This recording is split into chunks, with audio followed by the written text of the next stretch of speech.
Amara stepped out of the rideshare into Chicago's humid summer evening. 3 weeks caring for her ailing aunt in rural Indiana had left her exhausted but relieved. Her aunt was finally recovering. Now she craved the comfort of her downtown loft and her husband, Marcus.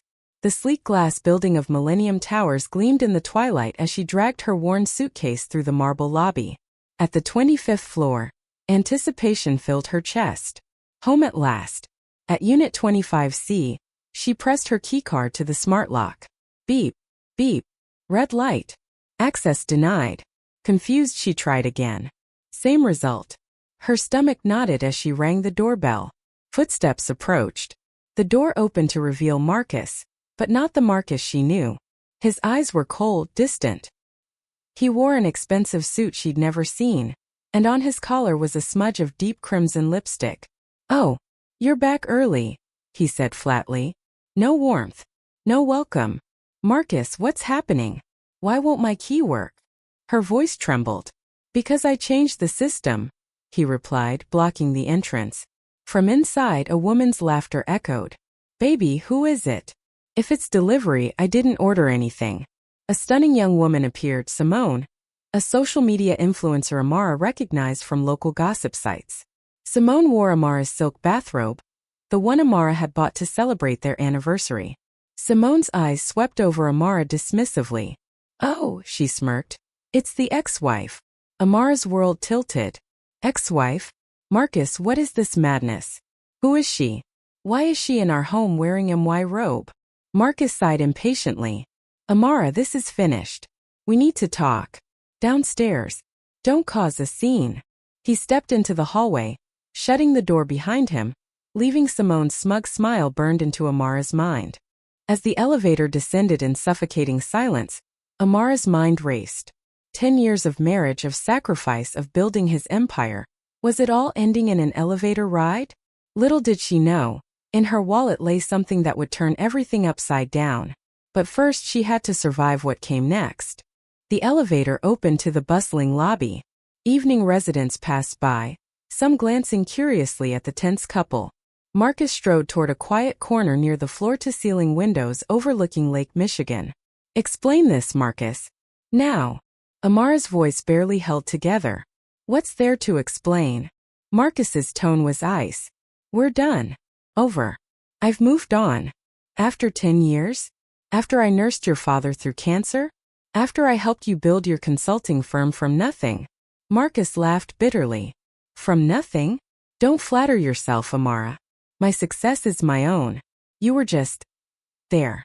And lately, with you constantly gone playing nurse to your family, you forgot what it means to be a wife." "To be a wife?" Amara's voice rose. "I was supporting family, our family. Look at yourself." Marcus gestured with disgust. "Disheveled. Plain. I'm a senior consultant at one of Chicago's top firms. I need a partner who matches my status, not someone who looks like she shops at thrift stores." Amara felt like she'd been slapped. "Simone? This has been going on how long?"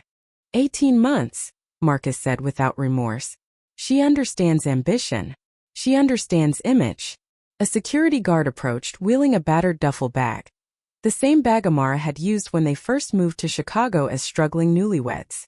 Marcus grabbed it and dropped it at Amara's feet. Contents spilled, old clothes, a wallet, nothing more. "Your things. I disposed of the rest," Marcus said coldly. He tossed a manila envelope onto the bag. "Divorce papers. Already signed. Everything, the loft, the cars, the business, is in my name. You came into this marriage with nothing. You'll leave with nothing." Tears finally escaped. This wasn't just humiliation, it was annihilation. "You can't do this," she whispered. "I already have." His eyes were steel. "Sign the papers. Don't contest anything, and maybe I'll be generous enough to give you bus fare back to Indiana." Whispers rippled through the lobby. Amara felt exposed, naked under the watching eyes. "Security," Marcus called. 2 guards approached reluctantly. "Please escort this woman out." "But this is my home too," Amara pleaded. "Not anymore," Marcus said. "Security now." Firm but gentle hands guided her toward the exit. She looked back desperately. "Marcus, please." He'd already turned away, heading back to the elevator. To Simone. To Amara's stolen life. The glass doors closed behind her, sealing her out of 10 years of memories. Standing on Chicago's streets with only a duffel bag and shattered dreams, Amara felt utterly destroyed. But inside that old wallet was a faded card her grandmother had given her years ago. A card she'd forgotten existed. What she was about to discover would make Marcus's cold eyes fill with something else entirely: fear. Chicago's night descended rapidly. Streetlights flickered on, but Amara felt only darkness. She walked aimlessly, the sounds of traffic a distant roar. She had no one. Her aunt was still recovering. She couldn't burden her with this nightmare. Her feet carried her to Grant Park. She collapsed on a bench, staring at the illuminated skyline. Around her, couples laughed. The smell of deep dish pizza and Italian beef wafted from nearby restaurants, making her hollow stomach ache. She opened her wallet. $12. Not enough for even the cheapest motel. She pulled out her phone, battery at 3%. She frantically opened their joint banking app. Balance $0. Marcus had drained everything, including the savings she'd had before marriage. Despair crushed her chest. She'd be homeless tonight. Through blurring tears, she looked at the wallet's contents again. Behind a faded photo of her grandmother was something she'd forgotten: a worn debit card with peeling edges. The logo was barely visible. Heritage Community Credit Union. Recognition stirred. Her grandmother had given her this card when she was 16, before she left for Northwestern University. "Keep this safe, baby girl," her grandmother had said, her voice soft but firm. "This is an account I made for you. Don't use it unless you absolutely must. Pretend it doesn't exist unless life knocks you flat." "How much is in it, Grandma?" young Amara had asked. Her grandmother had smiled mysteriously. "Enough to be your foundation when everything else crumbles. But only use it if you've got nothing else left." Amara had forgotten about it through college, through meeting Marcus, through building his business. She'd assumed it maybe had a few $100s left from old birthday money. But tonight? Tonight she had nothing. She clutched the card. The $12 wouldn't even get her a meal. Maybe, just maybe, her grandmother's account would have enough for a bus ticket to Indiana. A fragile thread of hope glimmered in her chest. Amara didn't sleep that night. She huddled under a coffee shop awning, clutching her duffel bag, waiting for morning. The card felt warm in her hand. At 8 a.m., she stood before Heritage Community Credit Union on a quiet street in Chicago's South Loop. The building was old brick, unchanged since her childhood visits, nothing like the modern glass towers where Marcus banked. Inside it was quiet. 2 tellers, 1 customer service desk. The smell of old paper and coffee filled the space. Amara took a number. She was the only customer. "Next, please," called a young man at the desk. His name tag read David. David looked up with a polite smile that would vanish in exactly 3 minutes. Because when he entered Amara's card number into the system, something would appear on his screen that would make him go pale. Something that would make him call his manager. Something that would change everything. Amara approached the desk, suddenly self-conscious of her wrinkled clothes and exhausted face. "Good morning. How can I help you?" David asked politely, though his eyes registered her disheveled appearance. I need to check a balance. The card is really old, and I don't remember the PIN." Her voice was hoarse. David took the worn card, turning it over. "Wow, this is vintage. This is our old design from like 20 years ago. Let me see if it's still active." He typed on his computer. The system seemed slow. He frowned, typed more, click, then frowned deeper. "That's odd," he murmured. "What's wrong?" Amara's heart raced. "Is there debt?" "No, not debt. It's just, the account isn't showing up normally. It's flagged in our legacy system with some kind of special designation." He typed rapidly. "This account has been dormant for 15 years? "Yes, about that," Amara confirmed. David scratched his head. "There's a security protocol attached. I need to access the administrative system." His fingers flew across the keyboard. The screen flickered with green code. Silence stretched. Then David's relaxed expression changed. His eyes widened. Color drained from his face. He stared at the monitor, then looked at Amara, then back at the screen. "Oh my God," he whispered. What is it?" Panic seized Amara. David didn't answer. He stood abruptly, his chair rolling backward. Mr. Washington. Mr. Washington. His voice cracked through the quiet credit union. An older black man with silver hair emerged from an office, looking annoyed. David, what on earth? There are protocols for. Sir, you need to see this. Right now. David's hand trembled as he pointed at the screen. Mr. Washington, the branch manager, sighed and approached the desk. He glanced at the monitor, ready to reprimand his young employee. Then he froze. His professional composure shattered. His expression shifted from irritation to confusion to shock. He looked at Amara. Ma'am, you are Amara Richardson. Yes, Amara whispered, frightened. Is something wrong? Did my grandmother do something illegal? Mr. Washington's voice shook. David, close your station immediately. Put up the next window sign. Bring Ms. Richardson to my office. Don't let anyone see that screen. His urgency was palpable. David quickly complied, treating Amara with sudden, almost fearful respect. Please come with me, ma'am, David said softly. In Mr. Washington's office, the door clicked shut. He sat heavily, turning his computer monitor toward Amara with trembling hands. Ms. Richardson, what you're about to see. It will change everything. Amara leaned forward, her heart hammering.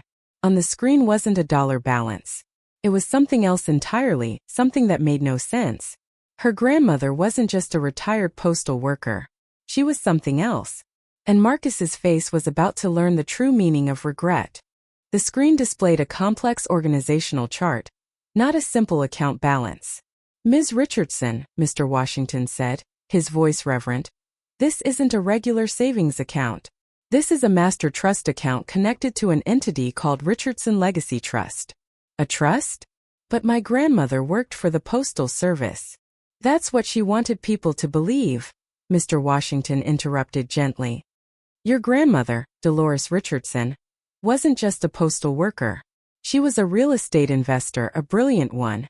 She quietly bought properties across Chicago's south and west sides from the 1970s through the 1990s. Properties everyone thought were worthless. He clicked a tab labeled Assets. This trust legally owns 15 residential properties in Bronzeville, now fully renovated and generating rental income, 8 commercial properties in Pilsen, currently leased to restaurants and shops, a 40% stake in a community development corporation, and a small portfolio of municipal bonds. Amara couldn't breathe. That's impossible. There's more, Mr. Washington continued. Your grandmother structured this with a specific clause. The trust activates and transfers full control to you, the sole heir, only under 2 conditions, her passing or. He paused, reading from the screen. If you access this account while having a personal balance of $0 and nowhere else to turn. Tears spilled down Amara's face. Her grandmother had predicted this. Somehow she'd known. She left you a letter, Mr. Washington said, pulling an aged envelope from a locked drawer. Instructions were to give this to you when the clause was triggered. With shaking hands, Amara opened it. Her grandmother's handwriting filled the page. My dearest Amara, if you're reading this, life has knocked you down hard. I'm sorry, baby girl. I hoped you'd never need this. Your grandmother wasn't educated, but I was smart about money and people. I saw how this world treats black women, especially when we're vulnerable. I built this safety net not to spoil you, but to ensure you'd have power when you felt powerless. That zero balance clause? That was on purpose. I knew your heart was too good. You'd only reach for this if you had absolutely nothing left. That means someone took everything from you. Don't cry, sweetheart. Don't beg. Build your empire. Make them sorry. The foundation is set. Now you rise. All my love. Grandma Dolores. Amara's sobs were silent but deep. Her grandmother had seen Marcus decades before he existed. She wiped her tears and looked at Mr. Washington. I need 3 things. Yes, ma'am. First, immediate cash access. I have nothing. Of course. David will arrange it. Second, I need a secure place to stay. Somewhere my husband, ex-husband, won't find me. We have corporate relationships with discreet hotels. Consider it done. Third, Amara leaned forward, her voice hardening. I need the name of the best business attorney in Chicago. Someone ruthless. Someone who doesn't know Marcus. Mr. Washington smiled slightly. I know exactly who you need. They call her the Shark. Her name is Diana Chun. Marcus was celebrating his freedom that very moment, toasting with Simone in Amara's stolen home. He had no idea that 10 miles away, his discarded wife was about to become his worst nightmare. The student was about to school the teacher. And the lesson would be expensive. Amara didn't go to the hotel Mr. Washington arranged. Her first lesson in power: never be predictable.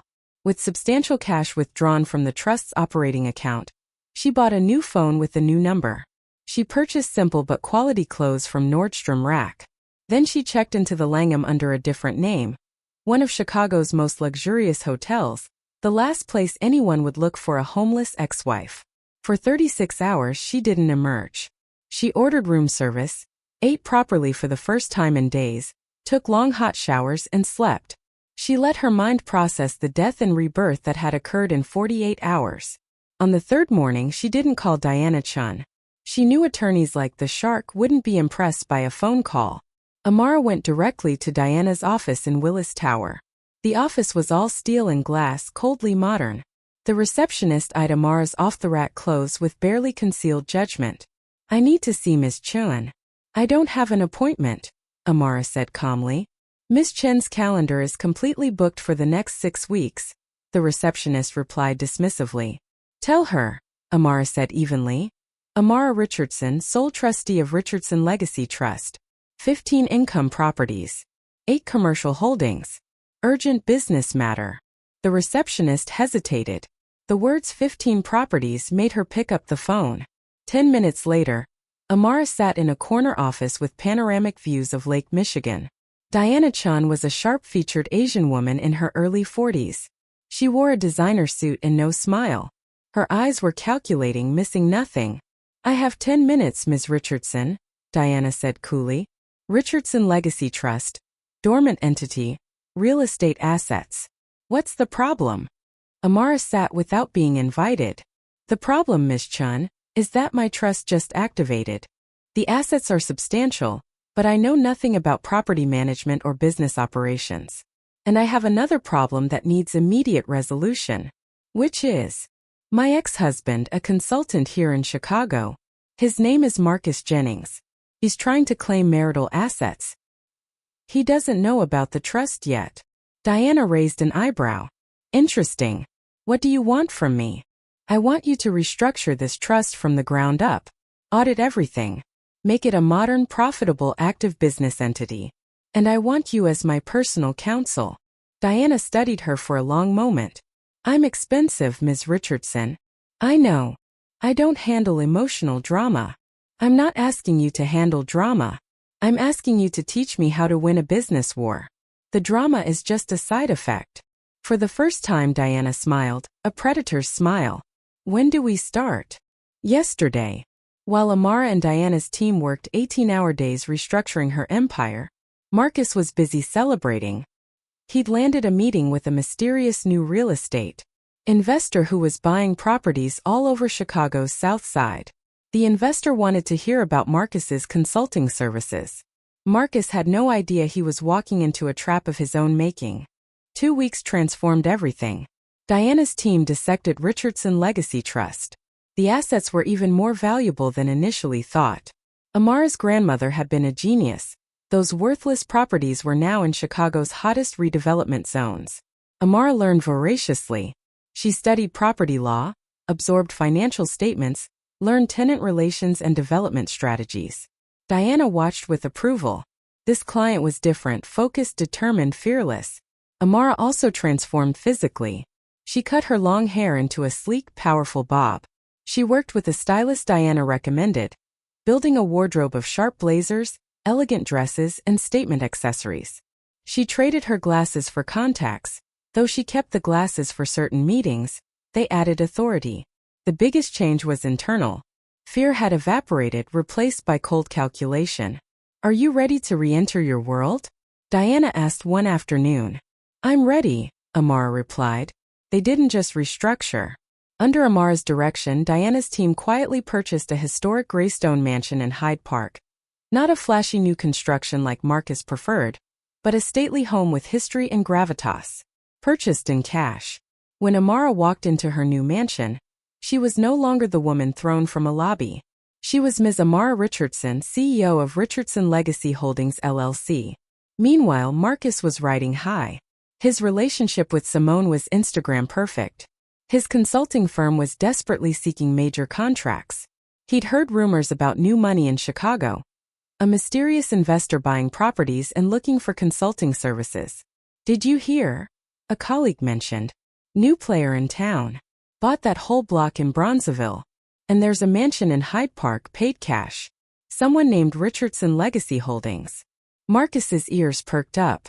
Richardson? Common name. Probably old money finally waking up. Perfect target. He instructed his assistant to contact Richardson Legacy Holdings. He needed to pitch his consulting services. The invitation arrived within days. Richardson Legacy Holdings was interested in hearing Marcus's proposal. The meeting would be at the CEO's residence, the Hyde Park mansion. Marcus was thrilled. "This is it, Simone. They've heard about my reputation." That morning, Marcus wore his most expensive Tom Ford suit. He rehearsed his pitch obsessively. He was determined to dazzle this investor. The mansion's iron gate opened slowly. He walked into a grand foyer, marble floors, antique furniture. Everything screaming old money and power. A professional assistant greeted him. "Good afternoon, Mr. Jennings. Our CEO will join you shortly. Please wait in the library." Marcus was led to a magnificent wood-paneled library converted to a conference room. At the head of a massive mahogany table sat a woman reviewing a laptop. Diana Chun. Marcus assumed she was the CEO. "Good afternoon, ma'am." Diana looked up, her eyes cold. "I'm Diana Chun, legal counsel. Please sit. Our CEO is on her way." Marcus sat, suddenly nervous. Something about this room felt heavy. 5 minutes felt like an hour. Then the double doors opened. High heels clicked on marble. Steady. Confident. Powerful. Marcus's world was about to shatter in the next 15 seconds. The footsteps stopped. He turned his chair slowly. And standing at the head of the table, transformed beyond recognition, was someone he thought he'd destroyed. Someone who now held all the cards.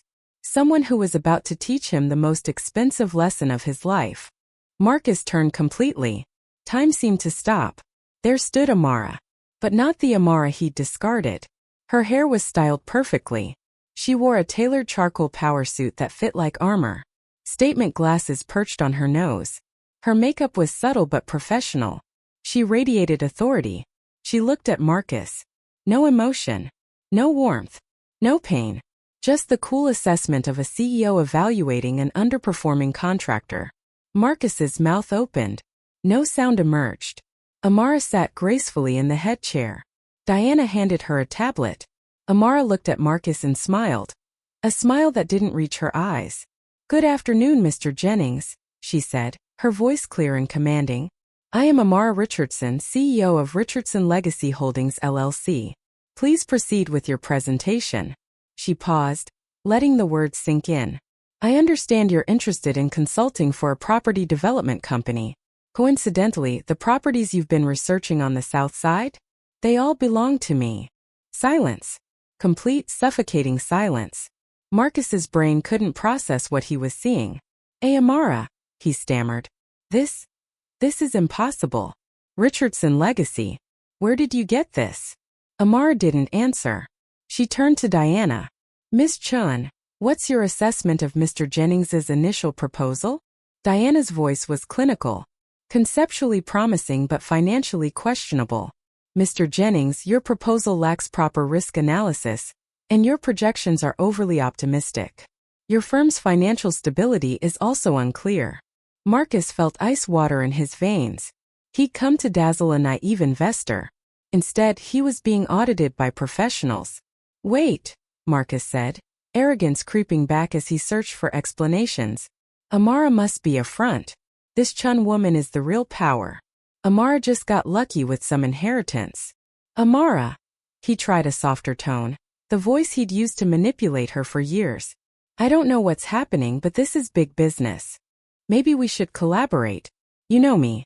I'm the best consultant in Chicago. Amara smiled slightly. Oh, I know you very well, Marcus. She stood. I don't have more time, but I'll give you one opportunity. Hope flared in Marcus's eyes. My team will conduct complete due diligence on your firm. We need full access to your financial records, asset lists, and debt statements. We don't invest in opaque businesses. Marcus hesitated. Opening his books would be disastrous. His firm wasn't as healthy as he'd claimed. His lifestyle had created significant debt. Why so complicated? He asked. It's me. Your ex-husband. We have history. Precisely why we must be extra professional, Diana interjected. Accept the audit or we'll offer our contracts to your competition. I hear Hamilton Consulting is very interested. That was a threat. Marcus was trapped. Marcus left the mansion with shaking hands and a suffocating feeling in his chest. He just agreed to expose everything. Meanwhile, Simone was at the loft, shopping online for destination wedding packages and designer handbags. She had no idea their luxury lifestyle was built on sand, and the tide was coming in fast. Marcus returned to Millennium Towers in turmoil. Baby!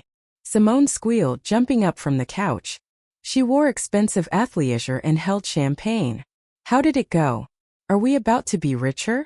I found the perfect venue in Bali for our wedding. Shut up, Simone. I need to think, Marcus snapped, throwing his jacket aside. Simone's face fell. Why are you yelling at me? What happened? Marcus paced frantically. The investor. It's complicated. It's really messed up. Complicated how? Did they reject you? Anxiety crept into Simone's voice. Her lifestyle depended entirely on Marcus's income. Not exactly. Marcus pulled his hair. You won't believe this. The investor, the CEO, is Amara. Simone froze. What? Amara? The pathetic woman we threw out? That's impossible. She's not pathetic anymore, Marcus growled. She's different. She has a mansion. She has a high-powered attorney. She owns half the South Side. He trailed off, still unable to process it. Simone's beautiful face twisted with fury and fear. It's a scam. She must have seduced some rich old man. That's it. She's a gold digger who got lucky. She wants to audit my firm, Marcus said, his voice hollow. Full audit. So? You're successful. What's the problem? Marcus looked at her like she was stupid. The problem is that our books aren't as clean as I've been saying. I've been leveraging debt to maintain this. He gestured around the luxury loft. The cars. Your shopping. Everything. Simone's panic transformed to rage. That woman. How dare she come back and ruin everything? I'll handle her. Handle her how? She's not the same person. I'll remind her who she is. I'll humiliate her in public. I know where the black elite meet in this city. Marcus shook his head, but Simone was already plotting. Days later, Simone tracked Amara to an upscale cafe in the West Loop, a place where Chicago's new power brokers networked. Simone arrived in full designer armor. Latest Gucci, Chanel bag, dramatic makeup. She spotted Amara alone at a corner table, reviewing documents on a tablet while sipping coffee. Simone marched over and slammed her hand on the table, making everything rattle. Well, well, well. Look who's here. Simone announced loudly, wanting an audience. Mrs. Amara Richardson, right? Moving up fast, aren't you? From getting kicked out to sitting in expensive cafes. Who'd you sleep with to afford this? Amara slowly looked up, regarded Simone calmly, and returned to her tablet without a word. That indifference enraged Simone further. Hey, I'm talking to you, you desperate woman. Don't ignore me. Who do you think you are? Stay away from Marcus. He's mine now. Amara sighed, put down her tablet. Yours? She asked evenly. Things that are owned are typically objects. I didn't realize Marcus had become an object. Though I suppose that's accurate. The cafe had gone silent. Every eye was watching.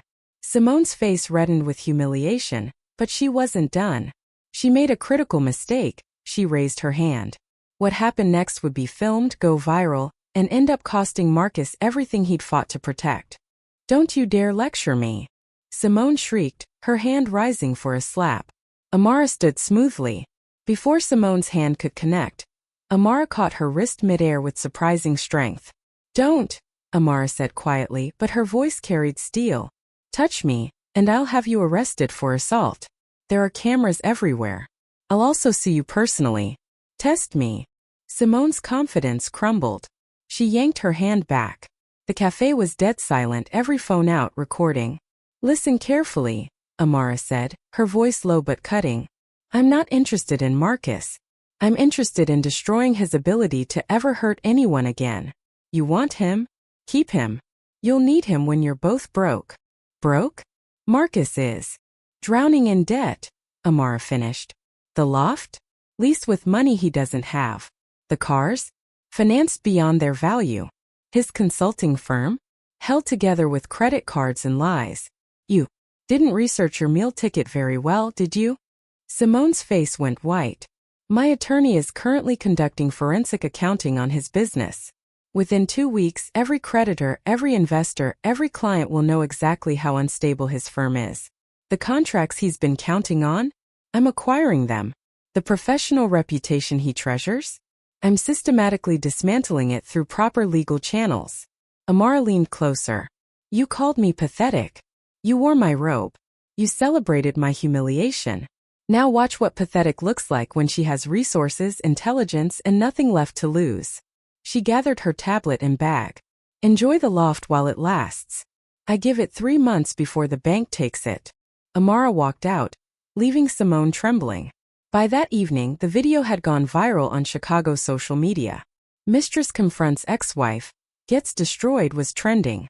Marcus's professional reputation, built on image and connections, began cracking. Clients started calling with concerns. "Marcus, is your firm financially stable? We're seeing some rumors." His creditors, smelling blood, started tightening terms, and Diana Chen's audit revealed everything. The hidden debts, the exaggerated assets, the questionable accounting practices. Nothing illegal, but enough to destroy trust. Within a week, Marcus's largest client terminated their contract. They'd been approached by Richardson Legacy Holdings with a better, more stable offer. Marcus sat in the loft as the walls closed in.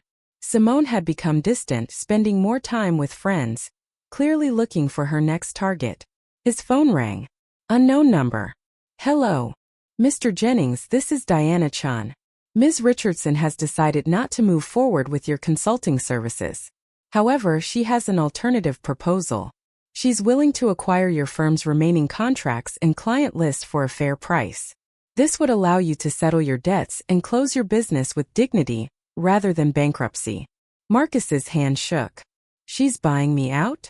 Consider it mercy. The offer expires in 48 hours. Marcus had a choice. Accept Amara's buyout and walk away with something, or fight and lose everything in bankruptcy court.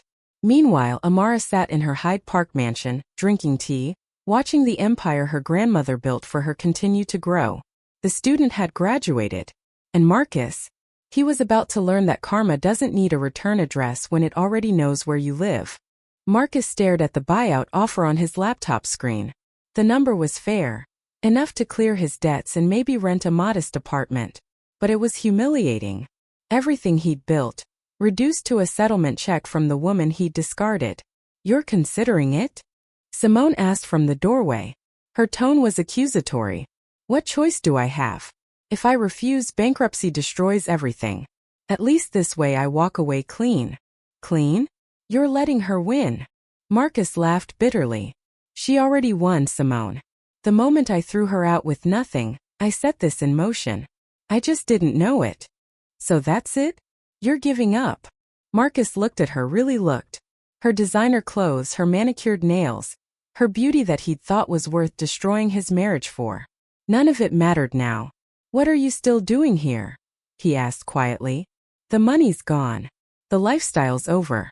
Why haven't you left?" Simone opened her mouth, then closed it. She had no answer that didn't make her look exactly like what she was. "That's what I thought," Marcus said. "You should go. Find someone else to fund your Instagram life." For the first time, Simone looked small. She grabbed her designer bag and walked out. No dramatic exit. Just gone. Marcus was alone. He signed the buyout agreement. 2 weeks later, the transaction was complete. Marcus Jennings Consulting LLC was dissolved. Its contracts, its clients, its reputation, all absorbed into Richardson Legacy Holdings. Marcus moved into a one-bedroom apartment in a neighborhood he'd once considered beneath him. He got a job at a mid-level consulting firm, working under people younger than himself. One Saturday morning, he saw Amara on the news. She was being interviewed about Richardson Legacy Holdings' new community development initiative, affordable housing combined with small business support in underserved neighborhoods. She looked radiant, confident, purposeful. The interviewer asked, "Ms. Richardson, you've become one of Chicago's most influential young developers in just a few months. What's your secret?" Amara smiled. "I had an excellent teacher, my grandmother. She taught me that real wealth isn't about what you have. It's about what you build for others. And that power without purpose is just noise." Any advice for young women facing difficult situations? Yes. Remember that rock bottom is the strongest foundation you'll ever build on. And never let anyone convince you that your worth is determined by their perception of you. Marcus turned off the TV. The woman on screen wasn't the Amara he'd known. She was someone entirely new. Someone he'd created by trying to destroy her. 6 months later, Marcus would see Amara one final time at a charity gala he was covering for his new firm. She'd be there as the keynote speaker and major donor. Their eyes would meet across the room. And in that moment, Marcus would fully understand what he'd lost. Not the marriage, but the chance to be part of something meaningful. But that's a story for another time. 1 year later, Amara stood in the community center Richardson Legacy Holdings had just opened in Bronzeville. Children laughed in the new computer lab. Small business owners attended a free workshop in the conference room. Families toured the affordable housing units upstairs. Diana Chun approached with champagne. To 1 year of operation. "You've done remarkable work, Amara." "We've done remarkable work," Amara corrected. "I couldn't have done this without your guidance. You had the vision. I just helped structure it." Diana clinked her glass against Amara's. "Your grandmother would be proud." Amara looked at the framed photo of Grandma Dolores on the wall. "I hope so. This is what she built it for. Not revenge but resurrection." "Speaking of resurrection, have you heard?" Diana's eyes glinted with amusement. "Marcus applied for a position with one of our partner consulting firms. His application was actually quite good, humble, realistic, focused on community impact rather than profit margins." "What did they decide?" "They hired him. Junior consultant position. He'll be working on some of our projects, actually." Amara nodded slowly. "Good. Everyone deserves a second chance if they're willing to earn it." "You've changed," Diana observed. "When you first came to my office, there was anger. Now there's peace." "Anger is expensive," Amara said. "Peace is profitable. I learned that from you." As the event wound down, Amara walked through the quiet community center alone. She passed the plaque at the entrance. Dolores Richardson Community Center, built on foundation, rising through purpose. Her phone buzzed. An email from Mr. Washington at Heritage Credit Union. "Ms. Richardson thought you'd want to know. Your Trust Foundation Fund has inspired 3 other families to create similar legacy structures for their children. You're starting a movement." Amara smiled. This was the victory that mattered. Not Marcus's downfall, but the uprising of others who'd been counted out. She thought back to that night in Grant Park, homeless and broken, clutching a faded card with no idea what it would unlock. That woman felt like a stranger now. But she wasn't. That woman was still her. Just stronger, wiser, and unbreakable. Marcus had taught her what she wasn't. Grandma Dolores had shown her what she could be. Diana had taught her how to build it. And now, standing in a community center full of possibility, Amara Richardson had become what none of them could have predicted, free. Not free from her past, free because of it. And that, she realized, was the greatest fortune of all.